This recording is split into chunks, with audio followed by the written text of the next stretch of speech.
اوه دورة هو كنا بشي خمانة بابي كذا بما هرج بزين شي مثلا لا قرآن يا استاذ سام قصي عندك كيف. السلام عليكم. وعليكم السلام. عليك السلام وبخير ايه حالتان احوالتان وسا سامان كرسيكم مو بين باوك بس شاو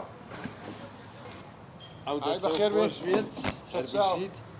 يا الله ايه حالتان احوالتان بخير بي امر سبرايزك زور مهم هيب هو ايوه سبرايز. امر دعوتي منن شاي هدو كان لسمن ناون يك دينار بس خيرة ديارة بايكوتي رزيليت كرديا. بابا مسألة بايكوت نییە ئەگوڵە پیا بۆ ڕۆژێکی وانە بێت دوو عانە سرم نەکە بۆچی باشە سپرایزم بۆتان هەیە ئەگەر هێشتم یەکێکتان پارەی چابن هەڵبەتە من با نەڵم وەسا سامان دەوەرە بسر شاو كاكا فرمو قوربانە بم وەڵاهی ئەزانین چیم بۆ بکە بلي جا یەک چای خستم بۆ بێنە لەگەڵ دوو پیاڵەی بەتاڵ یەک پەرداخ ئاوی گەرم شي رابيري بابە تو هەقی چێدە تۆ بۆم بێنە ئەی برادران چاخۆن تۆزێ خێراکە الحكم لله بسر شاو من سپرایز بۆ برادەرەکانم کەم ێ وەختان چییە؟ تو بەس بابی هێنێ و کاتە بە چای خۆتان ئەیبینن.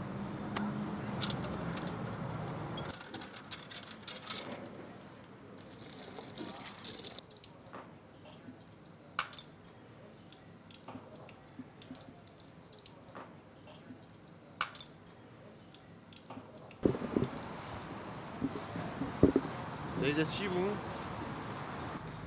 هوا كوبي او ئەو دەسەت خۆش اي شو ما قربانه بم هوا بيالي يكم هوا بيالي دوام او الشارة شكل هەرڕەحمە لە دین تواو تەواو ئەوە چیەوە یعنی ئەوە بە بەتاڵی بەس هەوایەکەی بخۆینەوە. ئەم کاکە عەلیە پەلەیەتی تۆزێک سەبر ئێستا سوپرایزەکەم ئەبینن بزانن چیەکەم ئاسەیەکە ئەمە چاکە نییە؟